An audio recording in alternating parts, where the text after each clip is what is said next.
Kaixo eta ongi etorri gaurko saiora. Gaurkoan, esnaren izenean Martxel Rodriguez izango dugu, LED silueteko sortzaileetako bat eta dantzaria. Ondoren, Urtz taldeko Xabi Camarero izango dugu. Horren aurretik, ikus ditzagun gaurko efemerideak. Gaurko egun batean, baina 1600ean, Erromako Inkisizioak sutan errezuen eguzkia izar bat besterik ez dela adierazi zuen Giordano Bruno. Teologo, astronomo eta matematikaria heresiaz kondenatu zuten. Astronomian, Kopernikoren eredua hobetu zuen. 1582an atxilotu zuten, eta epaitu ostean sutan errezuten.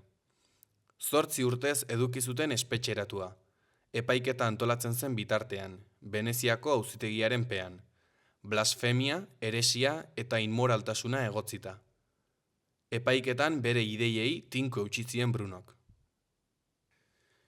1909ko egun berean, Jeronimo izenez bataiatu zuten apatxeen buruzagia hil zen 80 urterekin. Bere izena Goiaale zen, eta aharrausi egiten duen pertsona esan nahi du txirikaua hizkuntzan. Mexikoko militarrek ama, emaztea eta seme-alabak hil zizkiotenean, bizitza zurien kolonialismoaren aurkako erresistentziara bideratu zuen. Hil aurretik, bere autobiografia diktatu zion S.M. Barrett kazetariari. 1942ko otsailaren 17an, Huey Pierce Newton jaio zen. Ameriketako Estatu Batuetako politikari eta iraultzaile beltza izan zen. Bobby Sealekin batera, 1976an sortu zuen Pantera Beltzen alderdiaren ideologo nagusitzat jotzen da. Beltzen komunitateetan programa sozialak eta poliziaren indarkeriaren aurkako patruiak antolatu zituzten, besteak beste. Revolutionary Suicide autobiografia idatzita zuen. 1989an hil zuten tiroz. Hainbat urteren ondoren, 1980an, La Voz de España egunkaria itxi zuten, Falangearen egunkaria Donostian. Frankismoaren komunikazio organo nagusia izan zen Gipuzkoako hiriburuan. 1936ko irailean, La Voz de Gipuzkoa eta La Constancia egunkarien makineria lapurtuta eratu zuen karlista talde batek Donostian. Eta berehala, Falange eta Jonsek hartu zuten kontrola. Itxiera gobernuaren erabaki politikoa izan zen, eta eskuineko beste komunikabide proiektu bat indartzeko baliatu zuten, El Diario Vasco. Egunkari hartan lan egiten zuten hainbat ezkerreko kazetarik La Voz de Euskadi eratu zuten, Pepe Reiren zuzendaritzapean. Urte gutxira, 1986ko otsailaren 17an, Galek 2 herritar hil zituen tiroz itsasun, Lapurdin. 60 urteko Christophe Matxikote itsasu arrazen bat, eta 16 urteko Catherine Brion paristarra bestea. Matxikotek Brionen familiari karabana uzteko zelaia alokatzen zion. France Press agentziak zabaldu zuenez, inguruan errefuxiatuak bizi ziren etxe bat zegoen. Kasuarekin lotuta, Miguel Brestia izeneko mertzenarioa atxilotu zuten handik 9 urtera, eta hark Galen akats bat izan zela esan zuen. Errepasatu dezagun, aste honetako agenda. Asteko, Kondestableko Zibiboxean, aste osoan zehar kaligrafia ibilbideak jaialdiko jarduera ezberdinak izango dira. Asteazkenean, Kondestableko Zibiboxean, arratsaldeko 7etan, Oteiza, poeta Maverick hitzaldia eskainiko du Miguel Sánchez Ostizek. Ostegunean, hitzaldi irisgarria. Paseo Sarasate, historia y modernidad. Pompelo Zibiboxean arratsaldeko 7etan. Ostiralean, Gazteluko plazatik hasita, bisita gidatua. Ikasgelak, komentuak eta jakintzak. Hezkuntza denboran zehar, arratsaldeko 5etatik aurrera. Egun berean, Totem Aretoan, Herenegun eta Trintxeraren kontzertuak izango ditugu gaueko 8:30 aurrera. Larunbatean, eguerdiko 12:30 Kondestableko Zibiboxean, Fem Kultur 2026. Argazki erakusketa Habitarrun Cuerpo. Bisita solastua Elisa Mirallesekin. Bukatzeko, igandean arratsaldeko 7etan Pompeloko Zibiboxean, Ime 26, perkusio kontzertu performanza, Dario Antonen Caminos. Orain, gaurko komunikabideen azalak aztertuko ditugu.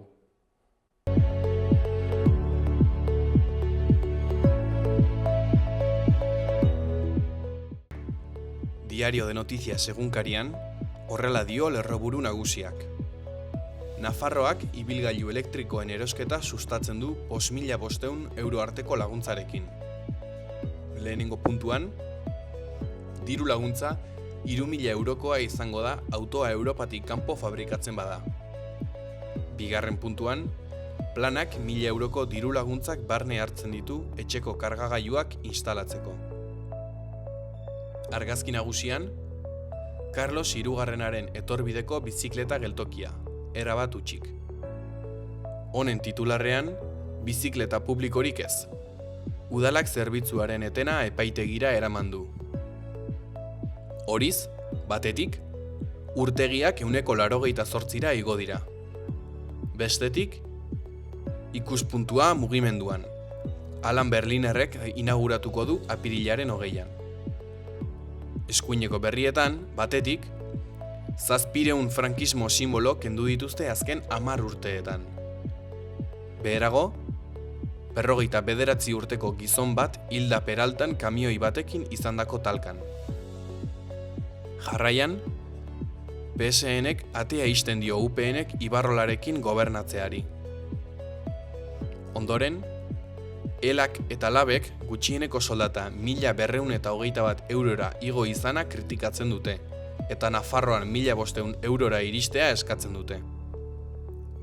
Azkenik, zerga aitorpena aurkezteko epea apirilaren 9tik ekainaren 25era izango da. Diario de Navarra egunkarian horrela dio lerroburu nagusiak. Nafarroak 5.000 euro emango ditu Europatik auto elektriko bat erosteko. Laguntza, nazionalarekin batera ezina dena, erdia izango da Europakoak ez diren autoentzat. Irudi nagusian, Zaldikoak Santa Cruz kaletik aurrera egiten du Ziripot eta Mielotxin aurrean, atzo lantzen. Honen lerroburua, Mielotxinen erakarpena. Lantzek eta Nafarroako gainerakoek agur esaten diete inauteriei. Ezkerreko berrietan, gutxieneko soldataren igoera 22.000 eurora irits daiteke. Azpian, 59 urteko Peraltako bizilagun bat hilda kamioi batekin talka eginda.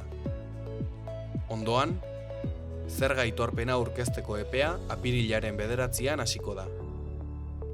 Goiko berrietan, hilabeteak bizikleta publikorik gabe Iruñean. Bestetik, kaskanteko jostunen oroitzapenak.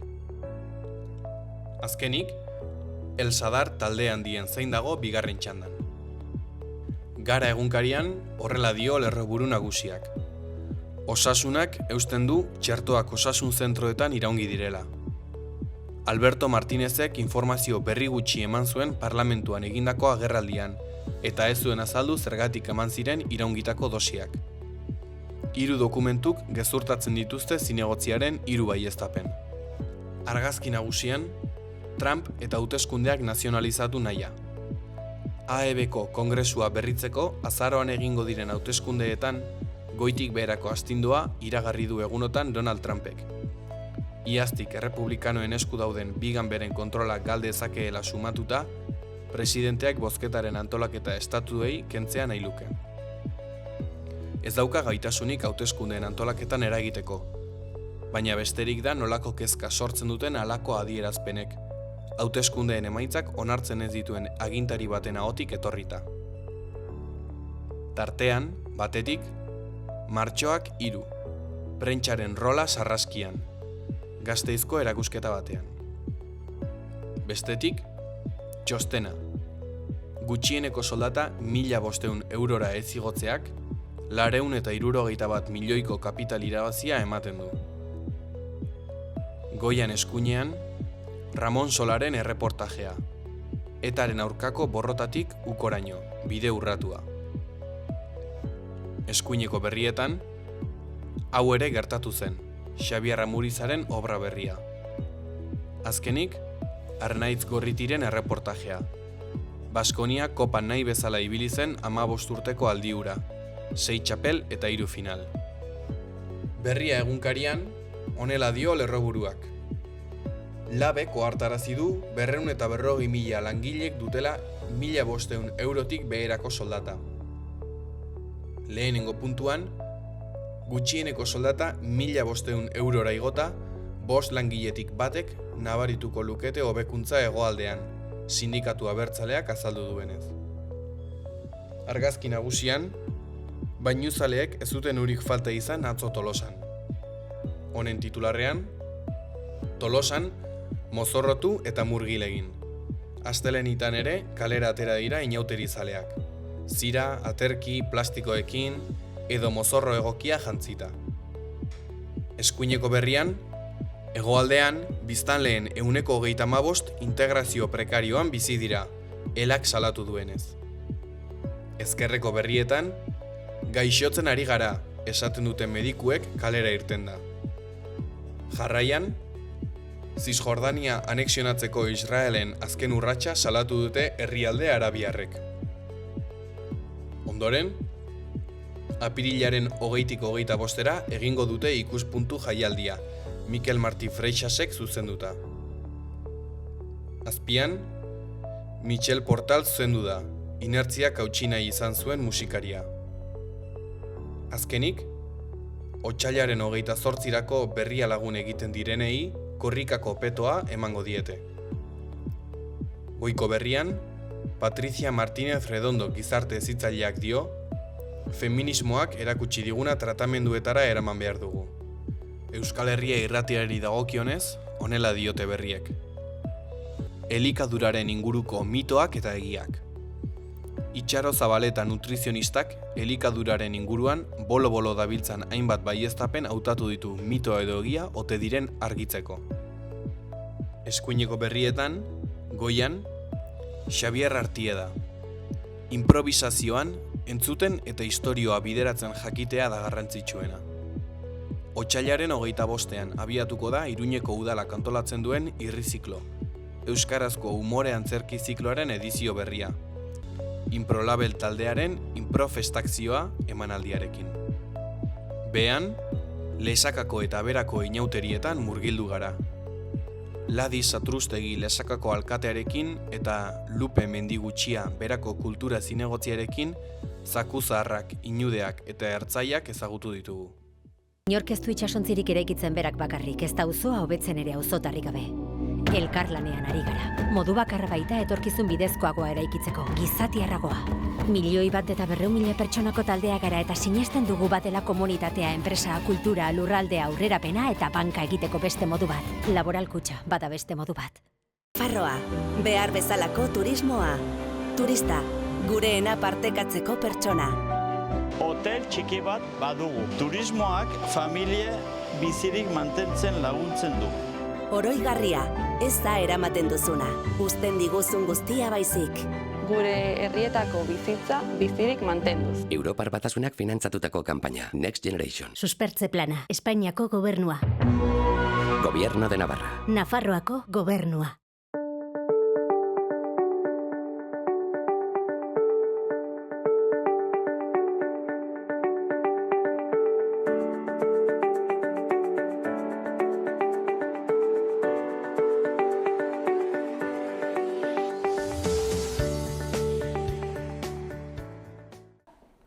Kaixo Martxel, ongi etorri gurera, zer moduz? Ongi agitzongi, mila esker. Bueno, lehenik eta behin, Martxel Rodríguez, dantzaria, konta iguzu apurtxo bat zure formaketa zin izan zen, zure formakuntza. Bueno, ni Lesakan jaio nintzen, 80. urtean, orduan txikitatik dantzarekin izan duten erlazioa hasiera behintzat izan da euskal dantzatik.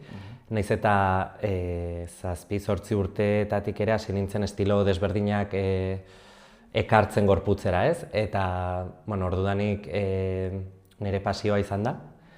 Eta, 2022tik edo ja profesionalki honetara dedikatzen hasi nintzen. Lehenbiziko, ezagiten duten 2022-2012 erran nahi nuen, lehenbiziko dantzari interprete bezala, eta gero ja sorkuntzara sartzen eta pixkot koreografo edo zuzendari rolean ere 2006tik aintzinera edo Jon Lopezekin batera. Konpainia bat sortuz eta pixkot egoitza Lesakan jarriz eta bertan sortuz eta hortikan lanak eginez. Aipatzen zenuen Led Silhouette sortutako, zuen konpainia edo Jon Lopezekin batera. Zein da pixka bat sortu duzuen konpainia hori edo zer da? Bale, da, nik uste dut testu inguru bat bezala edo burbuia bat bezala eraiki duguna han Lesakan, lantalde gero eta handiago batekin, eta bertan sortzen ditugu dantza garaikidea antzerki fisikoa eta antzerki postdramatikoaren intersekzioan dauden lanak edo. Horrek zerra nahi du, lana direla nahiko teatralak baino ez narratiboak, ez gara saiatzen istorio bat kontatzen espreski, baizik galdera batzuk botatzea publikoari, egoera desberdinak eraikiaz eszenan, eta hori dena gorputzetik eta mugimendutik. Gaur egun zertan zabiltzate? Gaur egun, suertez, 2022tik sortu genuen lan bat, eta 2024an sortu genuen bertze lan bat jiratzen. Egia da, normalean lanek haunitzetan ez dutela jira luzea izaten ez, dantza garaikidaren munduan. Haunitzetan eta tristeki gure sektorean ohikoena izaten da estrenatu eta emanaldi gutxi batzuk izatea eta listo, aurrengo proiektuan sartzea. Gu suertea izaten ari gara eta jira bakoitzak urrengo proiektuari irauten dio, ez? Orduan oraingoz baditugu 3 lan jiran eta urten estrenatuko dugu bat berria, eta uste dut geldialdi txiki bat eginen dugula sortzean eta segituko dugula difusioarekin.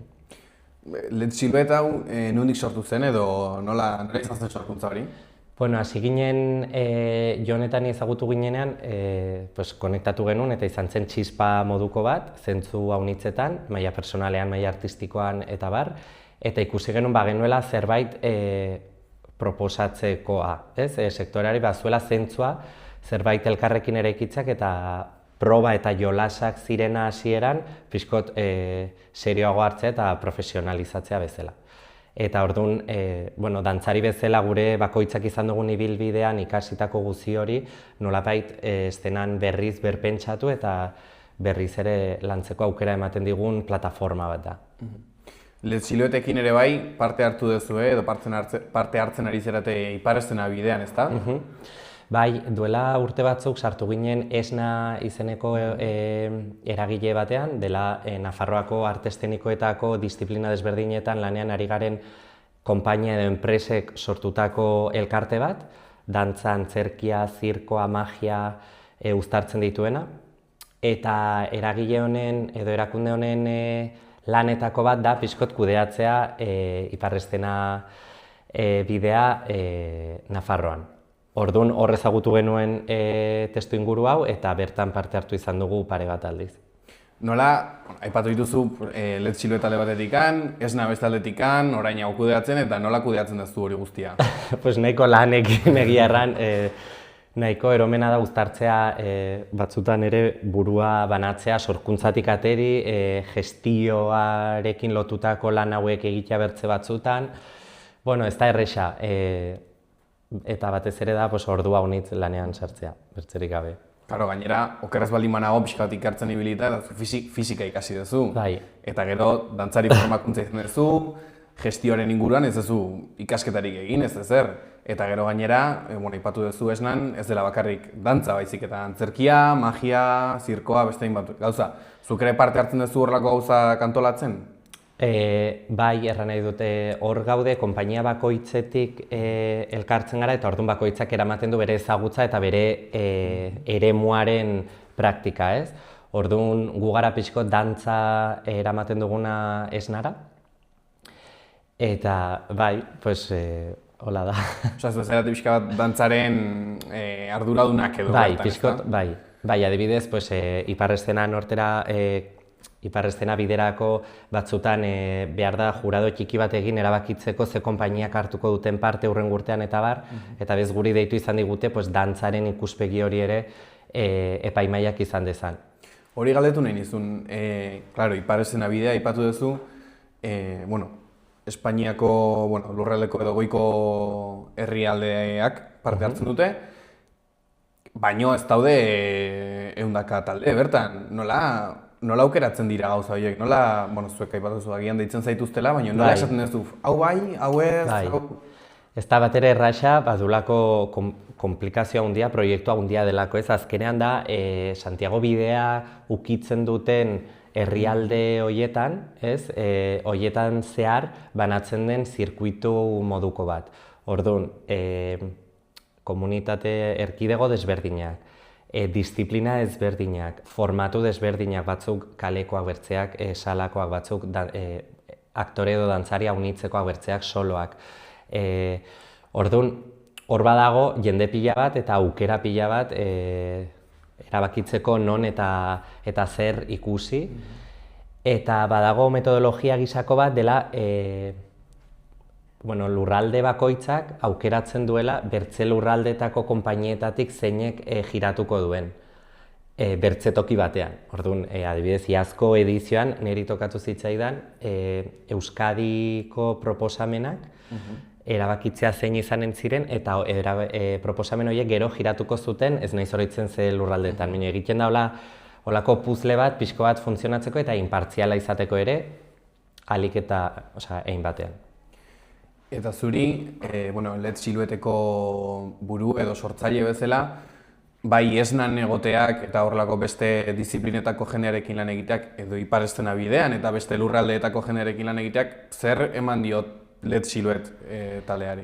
Nik uste komunitate sensazioa, ez? Batzutan bakoitzak eta tendentzia da pixkot gure sektorea, arte eszenikoen sektorea dago gero eta atomizatuagoa, ez? Ez dago honez estruktura hundirik edo estruktura publikoa hundirik, konpainia publikoak edo eta bar, bakoitzak, sortzaile bakoitzak eta unitzetan pertsona bakoitzak egiten du bere bidea eta bere sorkuntzak ongi dagola.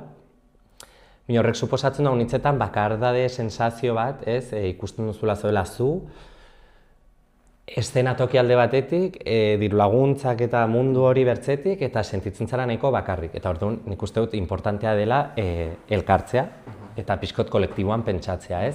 Eta uste dut esnaren helburua, lehenbiziko helburua hori dela, Nafarroan arte eszenikoetan lanean ari garen jendea elkartu eta gogoeta egitea ere sektoreak zer behar duen, nola gauden, ze etorkizun espero dugun edo nahi dugun, eta pixkot elkarrekin borrokatzea, ez? Hori da pixkot esnaren helburua eta esnaren rola ipar eszena bidean ere horixe da. Pixko bat komunitate sensazio hori handitzea.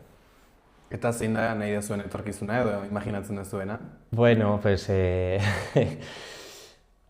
Arte eszenikoak ez dugu osasun sobera ona erranen genukeola pixkot motzean, ez?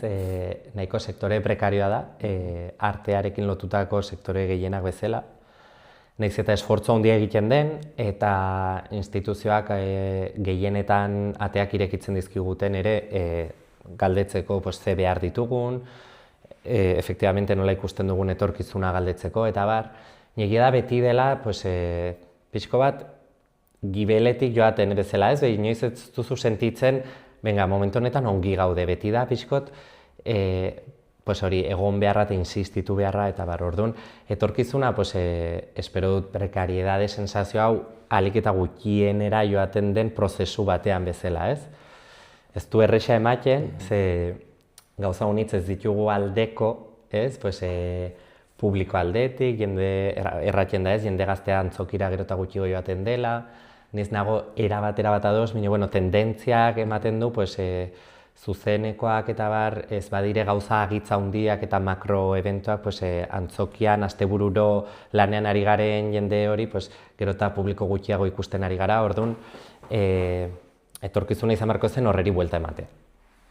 Ipatu duzu antzokiena eta ikuslearena, eta, justo pasaden astean izan, gero antzerkilari bat, aipatzen zuena, geroz eta jende gutxiago juten dela antzokietara bereziki gazteak. Zuk zalantzan jartzen duzu hori, zergatik jartzen duzu zalantzan? Izan ditugulako esperientziak ez direnak horrekin lerratzen, ez? Pasa izan zaigu antzoki batera joan, eta egotea jende gaztea, eta ikustea dantza garaikideko ikuskizuna, eta ateitzea inpaktatuak, flipatuak, eta erratea ze pasada, orduan. Baita iruditzen zait dela estereotipo batez, gazteak bakarrik daudela mobiakin eta gauza hundietara, eta ja. Baita igual gure ardura bada, pixkot gure lanak berri ikustea eta ikustea igual zergatik ez ote dugun konektatzen generazio berriekin bai uste dut, eta gainera Nafarroan badaude adibide konkretuak ere, antzerkia jende gazteakin konektatzen duena eta bar. Orduan, ez zait gustatzen sobera estereotipo hori gehiago haunditzea. Aipatu dugu ipar eszena-bideak edo esnak zer ekartzen dion taldeari, zer ematen dio taldeak edo zuk zeuk zer ematen dio esnari? Bueno, pues gu saiatzen gara lan orduak eta gorputza jartzen ere eta hor egoten, ez? Bilera bat egin behar dela kultur departamentoan, pues prest egon. Elkarrizketa bat egin behar dela xalo, pues erran nahi dut. Pixkot, bueno, pues kasik militantzia moduko bat bezala, ez? Kako txartin. Pues denen hoberako den zerbait eta kolektiboki aintzinera eramanen digun zerbaiterako lan egitea. Eta uste dut maila individualean hori barneratu behar dugula gauza unitzetan gure bizian, ez? Orduan, lanean ere. Esnari buruz, aipatu duzu hori, arte eszenikoen elkarte moduko bat edo, badago edo parte hartzen duzu beste horrelakoren batean soilik dantzarien ingurukoa? Nafarroan gaur egun ez dago dantzarien bakarrik den elkarte bat. Solastu izan dugu gure artin pila batetan, beti erratzen dugu aktibatu beharko genuke, zen nahi dugu dantzak baditu bere idiosinkrasia propioa, ez? Baditu bere behar propioak eta baditu bere problema propioak eta gatazkak eta bar. Eta unitzetan bilerak egin izan ditugu eta bar, baina ez da jetzen momentua ikusteko egitan elkarte hori sortu eta pixkot aintzinera segitzeko baita egunerokotasunak garaitzen digulako eta proiektua uniz daudelako, baina lehen erran duten bezala, ez? Agit sakabanatuak orduan zaila izaten da saretzea. Hori aipatu behar nizun, klaro, dantza talen artean egongo dira, kaso, igual ez beti, baina antzekotasun gehiago magia egiten duen pertsona batekin agian, ez? Bai, edo antzerkiarekin, bai, eta gero dago dantza profesionalean dago estilo desberdinak daude, gero dago dantza profesionala ez dena, baina baduna kriston eragina jendartean ere, orduan. Zaila da hori dena, hori denari forma bat ematea edo. Hori galdetu behar nizun, nola laguntzen diozu elkarri, nola laguntzen dio dantzari batek, antzesle bati eta antzesle batek mago bati, nola egiten da hori? Nik uste dela bakoitzak igual bere tokia ulertzea ere non dagoen eta bere zirkuituak zein diren eta bar, eta unitzetan maila personalean ere, ez? Nik ze aportatzen aldiot esnako bertzekide bat ere, bere lana segitu, ikusi non ditun emanaldiak, joan ikustera, holako gauzeak ere, detai txiki horiek ere badute nik uste dut pisua. Eta gero edozein gauzetan, edozein problema, edozein behar dituna konpainia bezala ere, eta guk zerbaitengatik hori soluzionatu baldin badugu, kontaktuan jarri eta laguntasunetik ere eta elkar lagundu azkenean. Zuri, pertsonalki, esnan egoteak zer suposatzen dizu zuri pertsonalki? Konexio bat bezala sektorearekin eta herrialdean momentu honetan pasatzen ari denarekin, ez? Batzutan gure kasuan gainera gehitzen da segurazki garela esnako konpainia bakarra, ezakit seguro, baina Iruñatik kanpo bizi garena edo egoitza Iruñatik kanpo duguna. Gu lesakan agitzongi gaude, baditugu gure baliabide material eta afektiboakan sortzeko, eta kriston suertea dugu, baina batzutan egia da sentitzen altzarela pixkot aislatua bezala, batzutan ezakizu Iruñan zehari den pasatzen, ze zailtasun dituzten zure kideek, non uzten dituzten eszenografiak, gauza pila bat batzutan sentitzen zara, guk handugu gurea eta ja. Eta esnan egoteak batzutan da pixkot toma tierra bat bezala, lurrera bueltatzea eta ikustea ze realitate desberdinak dauden eta eskala desberdineko konpainiak eta proiektuak ikusteak ere azkenean ikasketa bat bezala. Horri buruz hitz egin da, zer irakatsi dizu esnan parte hartzeak edo ipar eszenabidean ere bai eta kanpoko konpainiak ezagutzeak zure lan egiteko moduan, sorkuntzan, bizitza pertsonalean eragina du? Bai. Azkenean, lehen erran duzun bezala zoazten zara, dantzan formatu zara eta dantzari bezala estenatoki desentetan ibili zara eta dena ongi. Jo, gero, sortzaile bezala hasten zarenean hor irekitzen dire pila bat aldagai berri, zeinetarako bat ez zauden formatua, printzipioz, bi, ez duzu baliabide ekonomiko nahikorik formatua dagoen jende hori zurekin taldean aritzeko, orduan, azkenean sorkuntzan sartzen zarenean dena da ikasketa bat. Eta orduan saretzeak, zirkuitu hauek ikustea nola funtzionatzen duten eta bar, dena da ikasketa bat. Bai akatsetatik, bai aziertoetatik, bai dena, orduan, niretzat, kasi egunerokotasunean ere, esnako bilera bat egin eta ikustea badagola jendea sektore honetan lanean ari dena, 25 urte mino gehiago, jende horreri aditzea bakarrik ikasketa bat da, beraia egin dituzte zirkuitu guziak, egon dire lan mota guziak egin dituzte, formatu guziak, eta orduan hori. Aipatu duzu, lan prekarioa dela, egoera prekarioan zaudetela arte eszenikoak, gainera orain ere bai, inoiz ez dela nahikoa ez formakuntza atletikan, eta baten batek agian beldurrez entzuten du hau, eta dantzan parte hartu nahi du, sortzen hasi nahi du, zer esango zenioke pertsona batek, zuk jarraitzen duzu honetan? Bai, alde batetik batzutan, ezin dugu ahantzi, errealitatea zein den, baina ezin gara tremendistak izan, nire ustez. Orduan, beti badago margena esperantzarako pixkot eta hobetzerako, orduan. Nik egitan pasio hau sentitzen duen jendeak edo bere burua pixkot errealizatua edo sentitzen duenak lanbide hauetako batean, arte eszenikoetan orokorrean, arte bizietan erranen nuke, inkluso musika sartuz, erranen nuke saiatzea eta probatzea.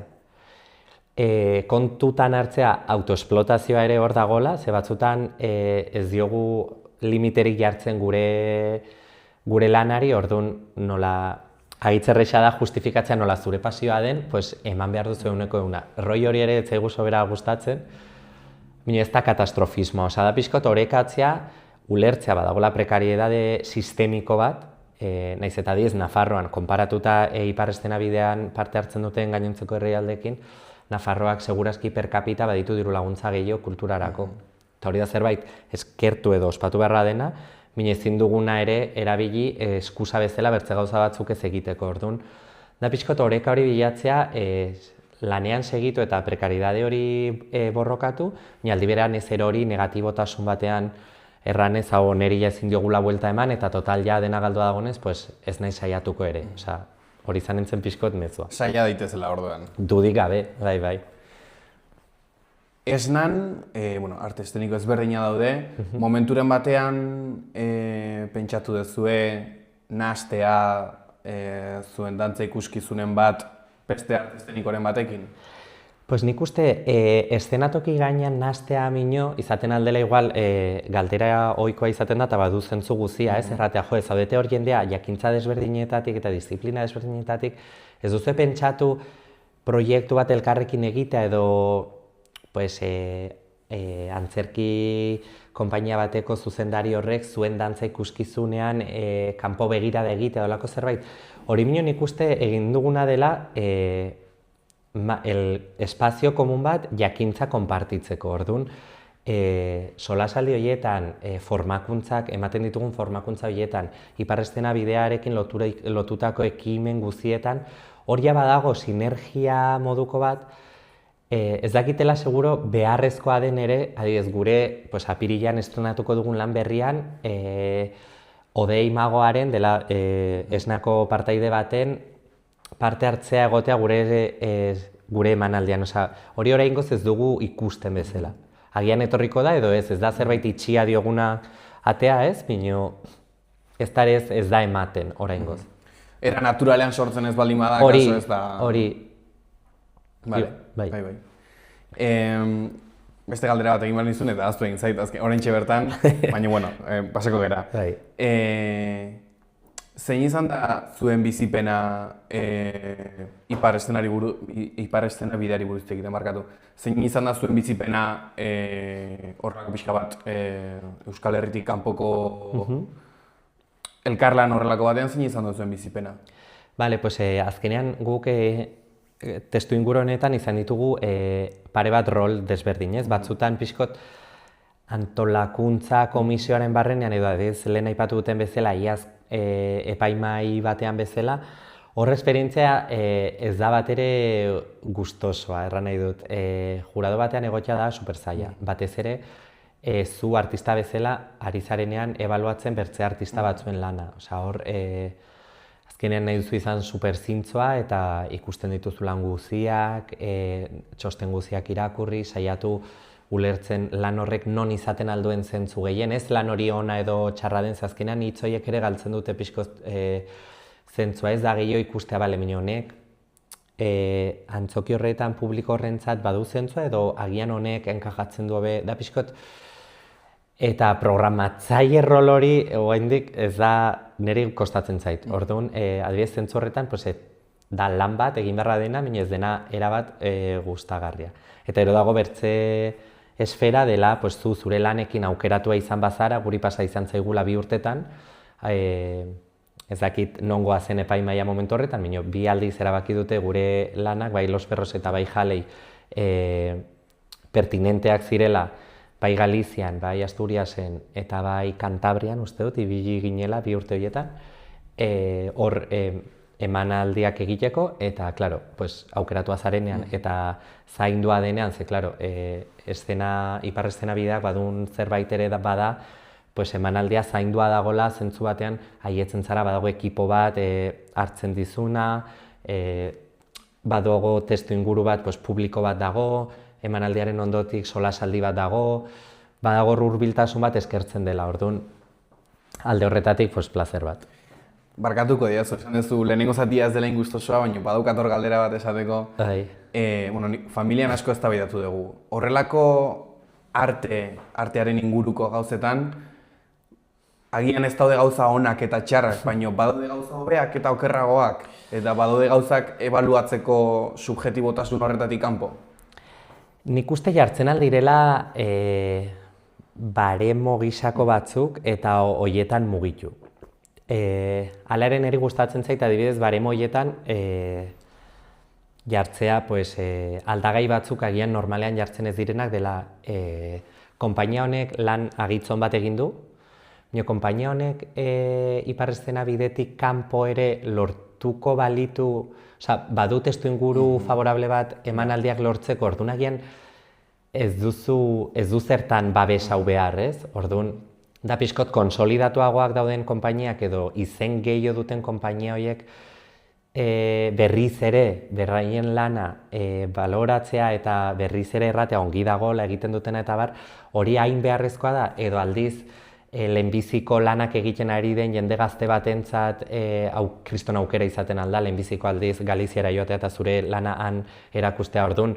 Igual lana okertxeagoa da, proportzioan edo ikusita berain ibilbidean non dauden, hor baloratu barra dire gauza honitz, ez bakarrik lana jarri gainera pantailan, ze zoritxarrez ebaluatzen duzunean pantailan ikusten duzu eta arte biziak pantailan galtzen dute pila bat, orduan ikusten duzu lana eta erratu duzu, bale. Aurrekoa igual, hobea zen teknikoki, dramaturgikoki, erritmo aldetik, kontzeptu aldetik, badu osotasun gehiago, hauek egin dutena, badu kriston indarra ere, egin duten momentuan egin dutelako, adinagatik, proposamenaren austuragatik eta bar, igual merezi dute gehiago. Gainera, merezi hitza ere, ez dakit, ez? Pixkot, baloratzekoa da ere hori, arrisku hori, orduan, batzutan horiek sartzen dire, bertzetan orekatu behar da ere izen ezagunen batekin, pixkot zaila da, orduan da, pixkot. Bale, horrentziko dugu. Aipatu dugu esnak zer ekartzen dizuen sortzaileei eta artistei, zer eman diezaieke herritarrei? Bueno, nik uste hor ari garela saiatzen ez, kultur departamentuarekin batera, bilatzen moduak gure lana pixkot, ikusgarriagoa egiten. azkenean. Ez bakarrik gure lanak konpainia bakoitzak independenteki bezala, baizik sektore bezala guk esnan ez dugu lan egiten konpainia bakoitzaren lanak gero gehiago erakusteko edo da gehiago, sektore bezala errateko, bagara arte eszenikoak sektore bat, lana ematen duguna ere,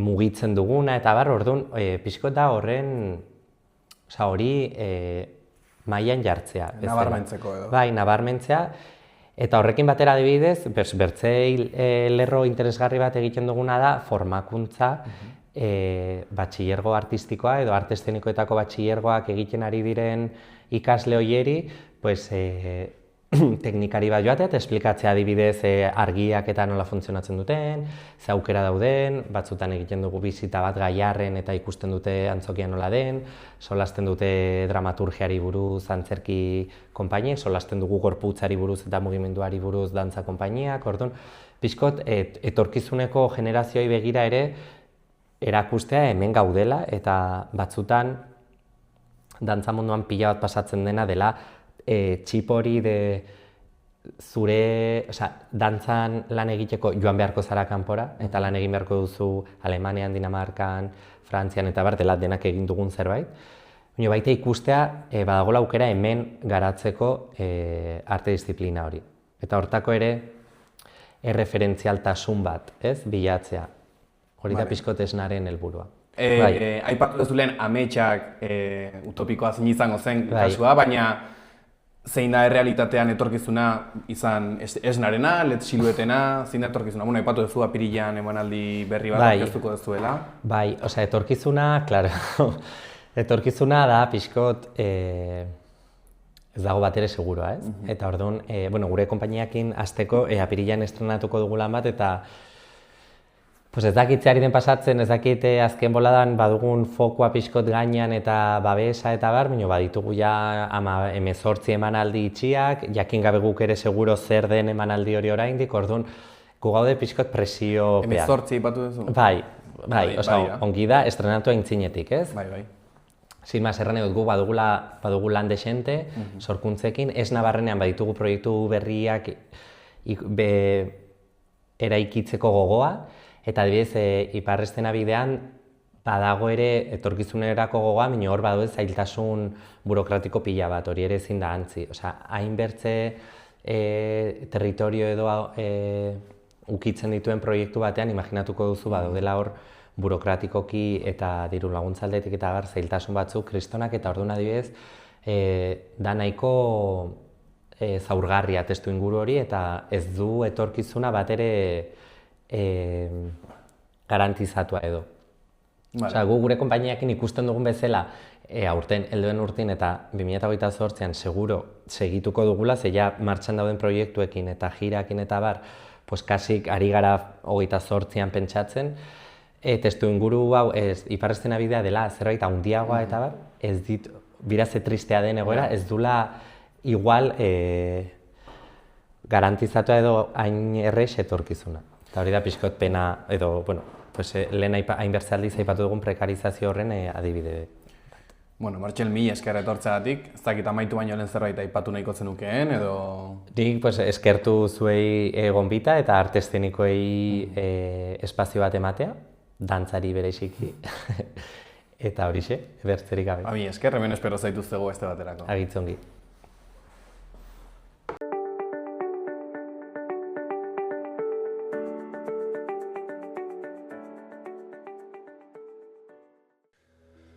Gaur, egonkortzera egingo du, eta eguna bustitik hasiko dugun arren, atertuko du.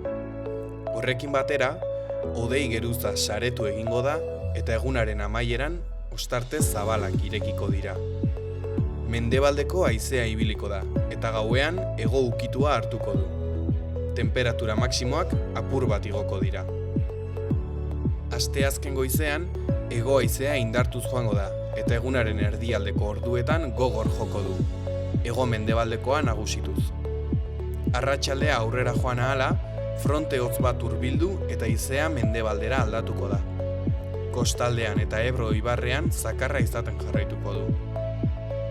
Giro argia izango dugu goizean, ostarte batzuekin. Arratsaldetik aurrera, hodeiak gailenduko dira eta zaparrada batzuk egingo ditu, batez ere iparraldean. Baliteke leku batzuetan ekaitzak jotzea. Hegoaldeko temperatura maksimoetan ez da aldaketa handirik izango, baina iparraldekoek gora egingo dute. Gauean, elurkota 1000 metro ingurura jetxi daiteke. Inork ez du itsasontzirik eraikitzen berak bakarrik, ez da auzoa hobetzen ere auzotarrik gabe. Elkarlanean ari gara. Modu bakarra baita etorkizun bidezkoagoa eraikitzeko, gizatiarragoa. 1.100.000 pertsonako taldea gara eta sinesten dugu batela komunitatea, enpresa, kultura, lurraldea, aurrerapena eta banka egiteko beste modu bat. Laboral kutxa, bada beste modu bat.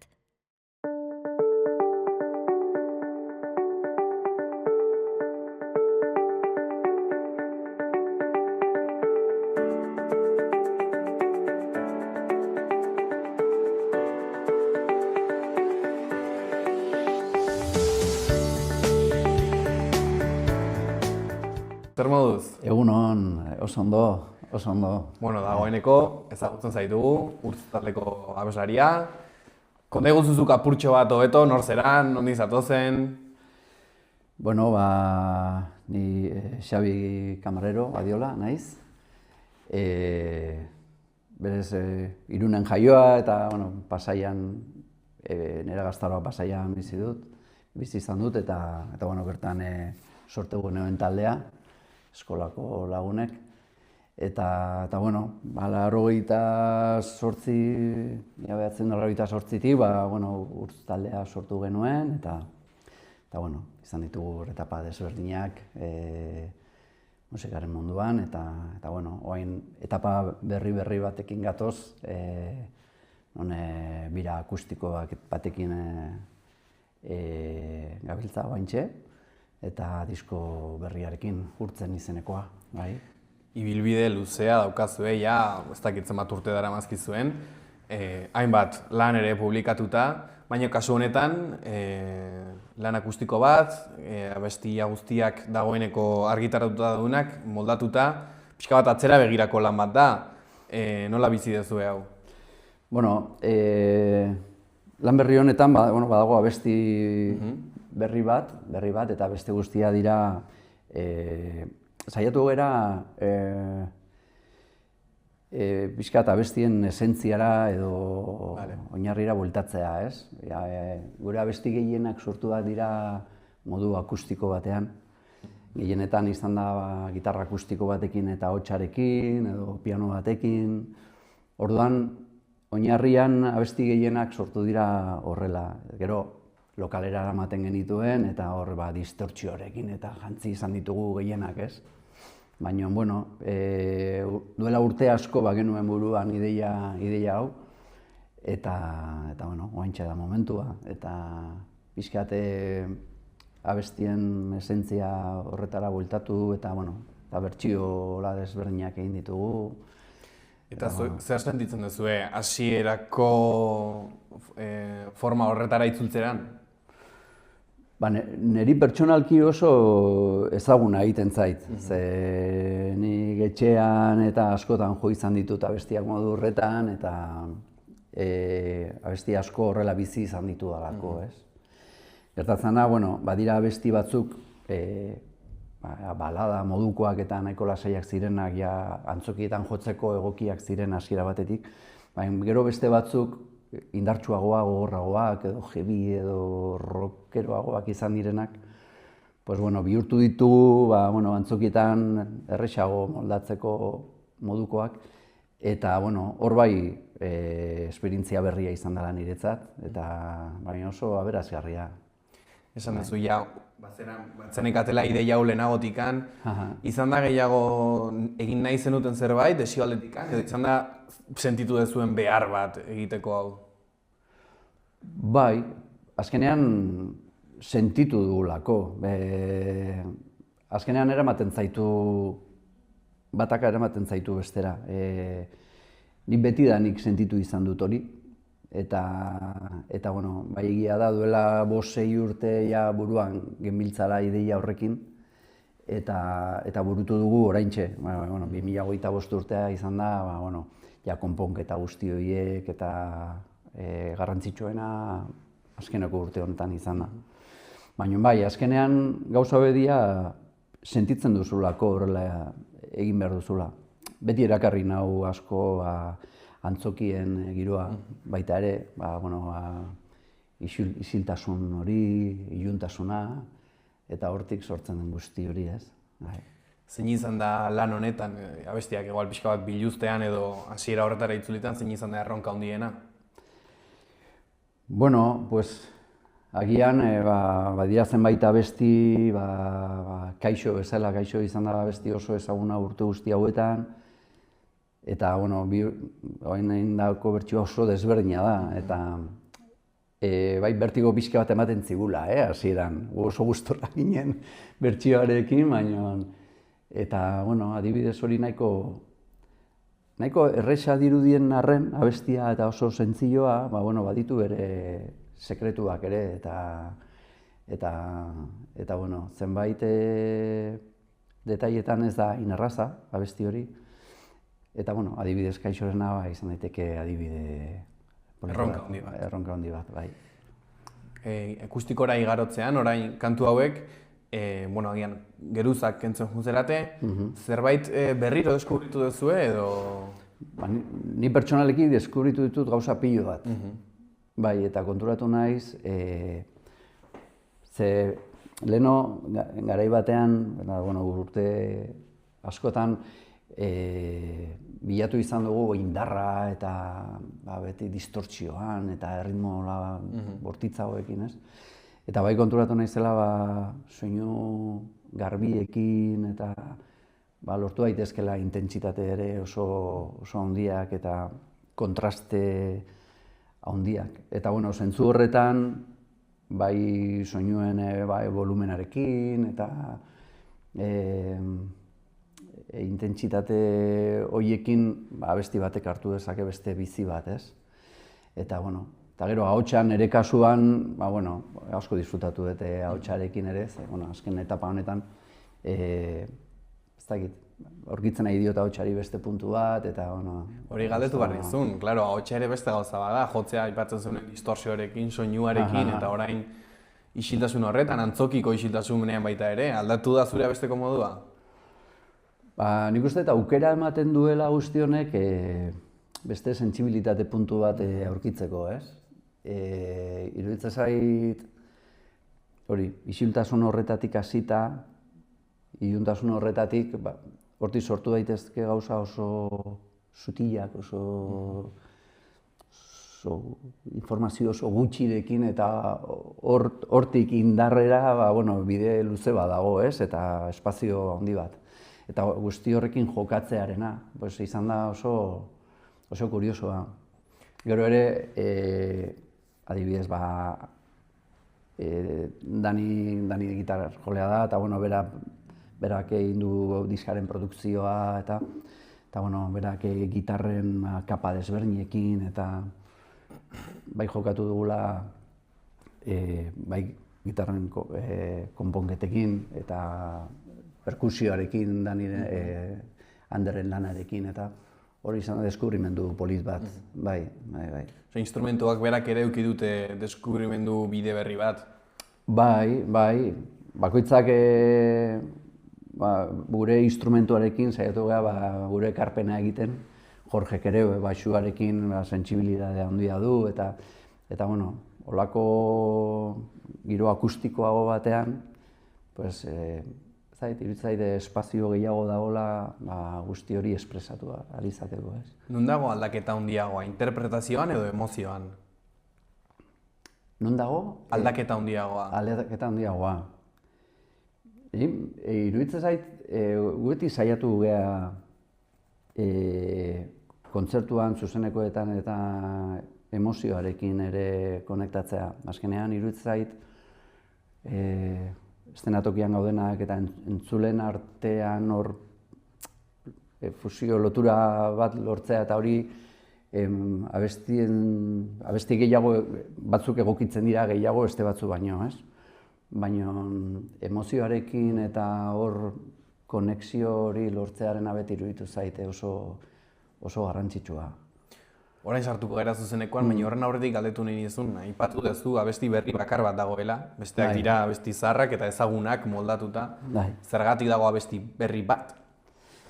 Ba, bueno, behintzat abesti berri bat nik bai nahi nuen egotia. Eta gainera abesti berri hau niretzako ez da edonolako abestia.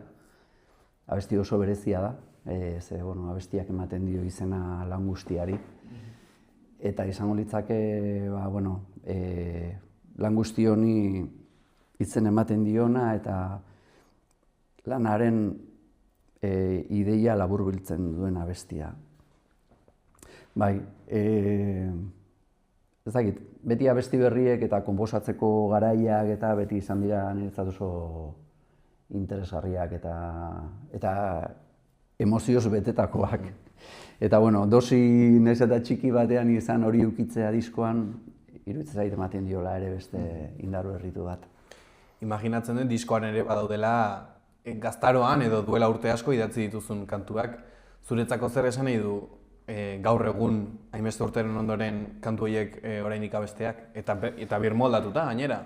Bai, iruditzen zait biela urtetan zehar mantendu, bai hitzen aldetik eta oraindik erabili daitezkeen hitza direla, unibertsalak.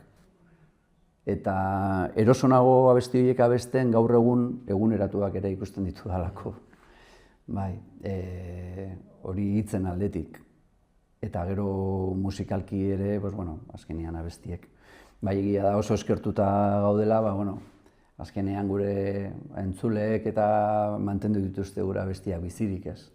Eta horri esker, jende guzti honi esker, oraindik ere egon gaitezke kontzertuetan eta jendea hurbiltzen da eta sarrera bat hartzen du eta erabakitzen du gure kontzertu batea joatea ez.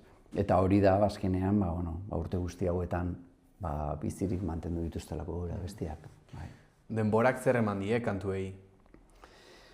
Denborak eman die kantuei aukera, eta gure kasuan oso eskertuta gaude, eman diete aukera jendearen bizitzaren zenbait momentutan sartzeko. Oso iruditzen zait gero eta gehiago oso zaila dela abesti batek aukera izatea pertsona baten bizitzan sartzea, ez? Eta alde horretatik ni bai oso eskertuta sentitu naiz, aukera izan dugulako, zenbait abesti, pertsona konkretu batzuen banda sonoro, bizitzaren banda sonoro txiki parte baten parte izatea, ez? Eta, abesti batek konpainia egiten dionean, esperientzia bati, hori da zoragarria. Zuen kontzertuak noski zuen indargunetako bat dira, horregatik daramazki zuen beste urte ere bai, imaginatzen dut jotzen, eta jarraitzaileak jarraitzen dituzue izaten, baina orain erabaki duzue zuzenekoa aldatzea. Zergatik gertatu da hori? Guk kontzertu rockeroak eta jarraitzen ditugu egiten, eskaintza ez da itxi. Eta udarara begira baditugu kontzertuak eta baina espazio hau ikutu nahi genuen eta esperientzia hau bizi nahi genuen. Eta oso aberasgarri izaten ari da. Eta hain Lekeition eta Bilbon jo dugu hain arte. Eta oso esperientzia polita izaten ari da. Eta azkenean da esentzia berdina, baina giro desberdin batean espresatuta, ez?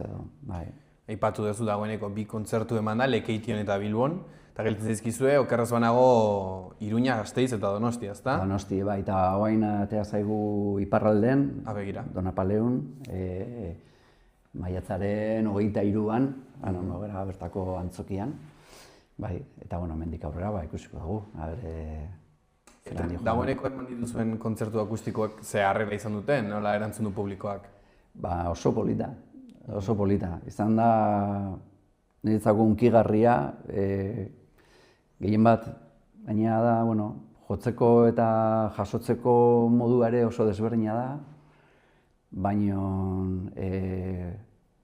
izan da konexio oso polit bat, oso gertukoa. Eta gero kontzertuaren ondoren izan dago aukera jendearekin hitz egiteko eta oso ondo, esperientzia oso positiboa eta gaina aretoak Bilbon eta Lekeition bete dira eta horrek ilusio handia egin digu. Gainera lekuak ez dira edonolakoak, antzokiak dira, baina ikusi detenagatik iruditzen zait badirela antzoki goxoak bezala, ez da? Irunian daukazue antzerki eskolan okerrez dago, Donostian antzoki zaharrean. Badira leku, etxekoiak bezala, ez bertakoentzako? Bai, ahalegindu gea leku erosoak eta goxoak izatea, hor jendoea gustora egon dadin hor entzuten lasai eta nahi badu parte hartzen ere, noski, baina intimoagoa, gertuagoa. Nahi eta egin duzu hori, hau da, agian egin zen ezaketen antzerki eskolan beharrean, Gaiarren edo antzoki zaharrean beharrean Victor Eugenian, nahi eta aukeratu duzu leku txikiago bat? Pero nik uste dut ere horrerak bilatu behar duela bere lekua, gure lekua baintxe tamaina horretako antzokietan eta ondo ikusten dut. Eta Gaiarre bezalako antzokia oso garrantzitsua dira, ondia dira. Eta nahiago izan dugu horrela leku ertainetan eta hasi, gero ederra izango litzake. Ez baite olako leku batean jotzea, baina momentuan hortxe gaude eta pozik. Zein da pasa diren bi kontzertu hauetatik agian izan den momentu hunkigarriena? Agian kontzertua berako momentu bat edo agian hunkitu zaitu gehiago publikoarekin hitz egiteak? Hunkitu nahu asko, ikustea nola izan den jendearen espresio politena handiena edo kontzertuan bukaeran. Ez dakit, beste kontzertuan izaten da, ez dakit, abesti bat jo, eta txaloak edo da, pero ez dakit horre jendea adi dago, adi egonda, entzuten, detaileak aztertzen eta gero bukaera aldean eduki dugu aukera beraien erantzuna jasotzeko eta berekin hitz egiteko orduan ere oso polita. Gertatu da zerbait, bi kontzertu hauetan aurreko urteetako kontzertuetan gertatu ez dena? Adibidez, hori bukaerako momentu hori esango nizuke, hola desberdinena. Eta bai gertatu dena, suposatzen dut antzokietan eta horrela izaten dela, ez igual isiltasun gehiago dago eta jendea adi, baino gustora. Eta kontzertu batean gauza asko gertatzen dira, oain igual, nizuke jakingo horrela, baina nola garrantzitsuena edo impresio gehien eman didana agian izan da hori, isiltasun hori eta gustora sentitu den jendearen erantzun baten soinua edo, espresio hori, da, ostras.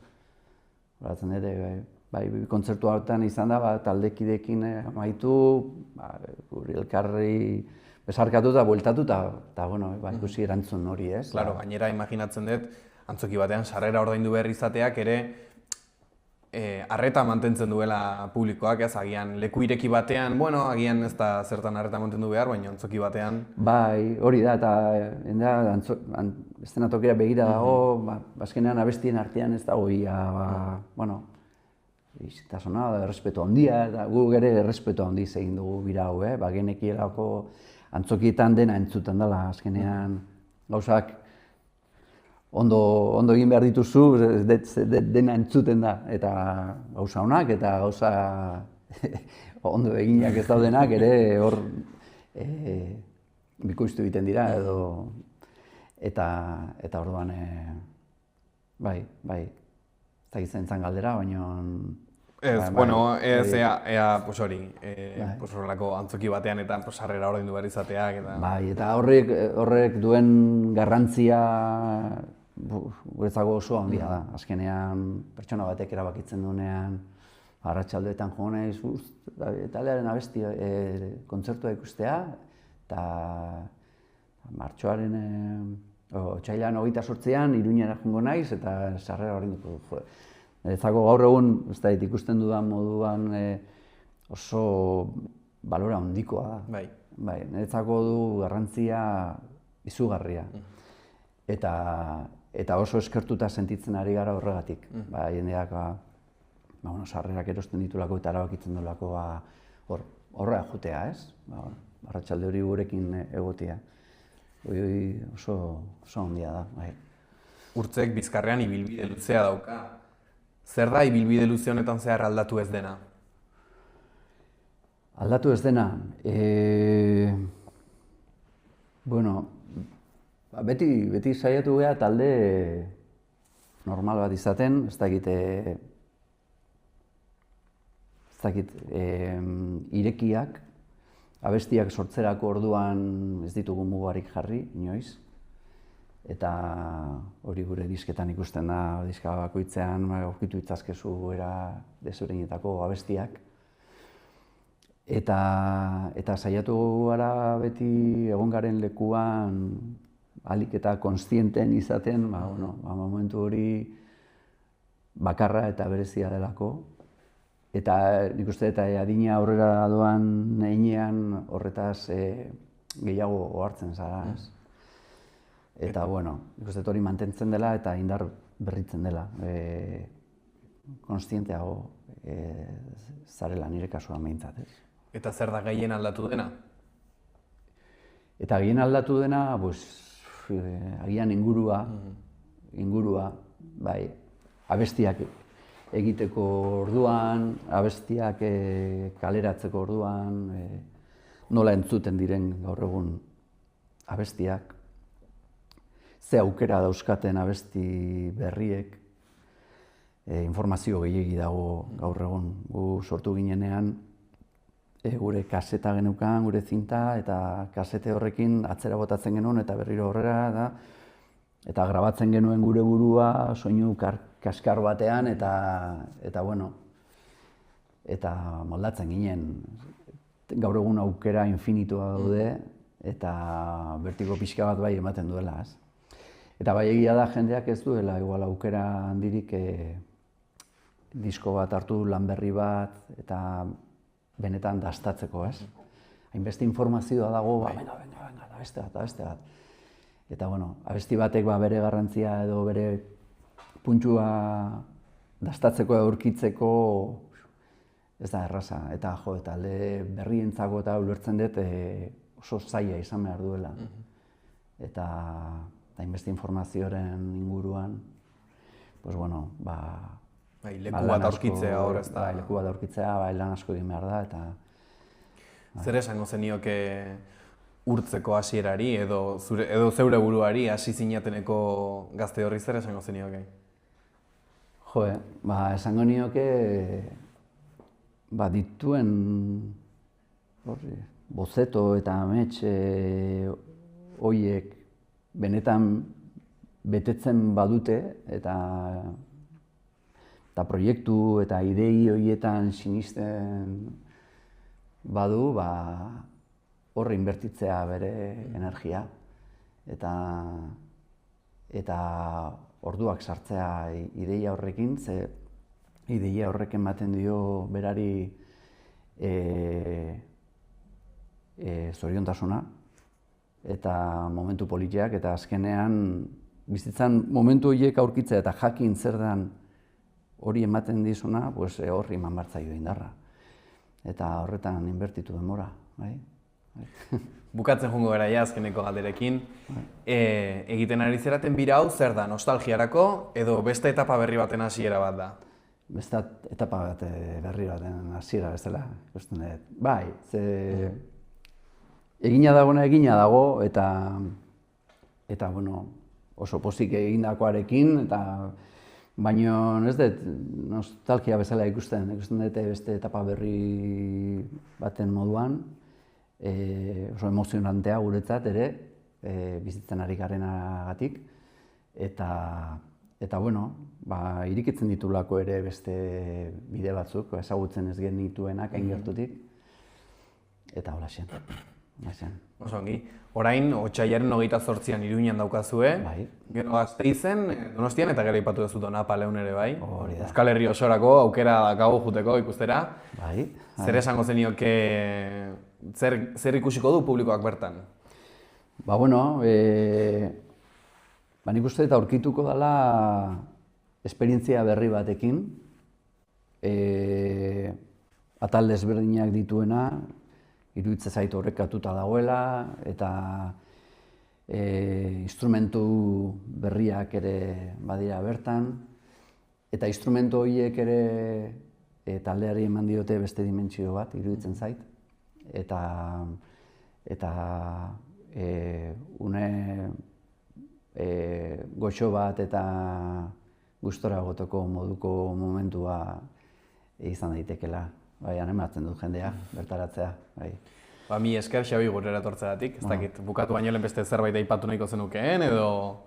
Ez, mi esker zuei, oso gustora naiz, eta eskerrik asko gonbidapenagatik ere. Zuri, etortzeagatik. Hurrengora arte. Eskerrik asko. Inork ez du itsasontzirik eraikitzen berak bakarrik, ez da auzoa hobetzen ere auzotarrik gabe. Elkarlanean ari gara. Modu bakarra baita etorkizun bidezkoagoa eraikitzeko, gizatiarragoa. 1.100.000 pertsonako taldea gara eta sinesten dugu batela komunitatea, enpresa, kultura, lurraldea, aurrerapena eta banka egiteko beste modu bat. Laboral kutxa, bada beste modu bat. Hau izan da gaurko saioa. Mila esker gurekin egoteagatik eta bihar arte.